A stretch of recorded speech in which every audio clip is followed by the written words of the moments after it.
ছোট পর্দার জনপ্রিয় অভিনেত্রী সাদিয়া আইমানের কাজের পরিধি সম্প্রতি ব্যাপকভাবে বৃদ্ধি পেয়েছে। টেলিভিশনের পাশাপাশি ওয়েব সিরিজেও অভিনয় করেছেন তিনি। বিশেষ করে তাকদির নামের ওয়েব সিরিজে অভিনয় করে দর্শকদের মনে একটি শক্তিশালী ছাপ ফেলেছেন।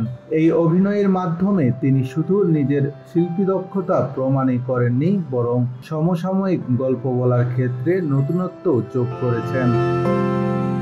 সম্প্রতি এক সাক্ষাৎকারে সাদিয়া খোলামেলা কথা বলেছেন তার ব্যক্তিজীবন এবং ক্যারিয়ার নিয়ে।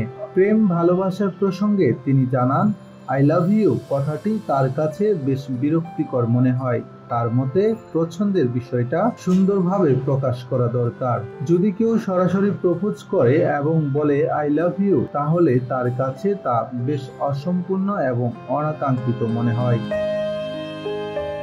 সাদিয়া আরো বলেন, যদি কেউ তার ভবিষ্যৎ পরিকল্পনা জানিয়ে এবং বলে আমি তোমাকে পছন্দ করি এবং একদিন আমি তোমাকে বিয়ে করতে চাই, সেই ধরনের প্রস্তাব তিনি গ্রহণযোগ্য বলে মনে করেন। কিন্তু সাধারণভাবে গার্লফ্রেন্ড সম্পর্কের বিষয় তার কাছে তেমন প্রাসঙ্গিক নয়।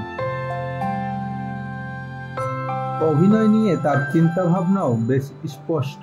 একজন অভিনেত্রীর সবচেয়ে বড় চ্যালেঞ্জ হলো টিকে থাকা এবং ধারাবাহিকভাবে ভালো কাজ করা। তিনি আরো বলেন, ভালো কাজ ছাড়া টিকে থাকা যায় না। তাই সচেতনভাবে গল্প নির্বাচন করা এবং কাজের প্রতি শতভাগ ডেডিকেশন দেওয়াটাই অপরিহার্য। তা না হলে শিল্পী হারিয়ে যেতে পারে। অভিনয়ের মাধ্যমেই টিকে থাকা একজন অভিনেত্রীর সবচেয়ে বড় পরীক্ষা।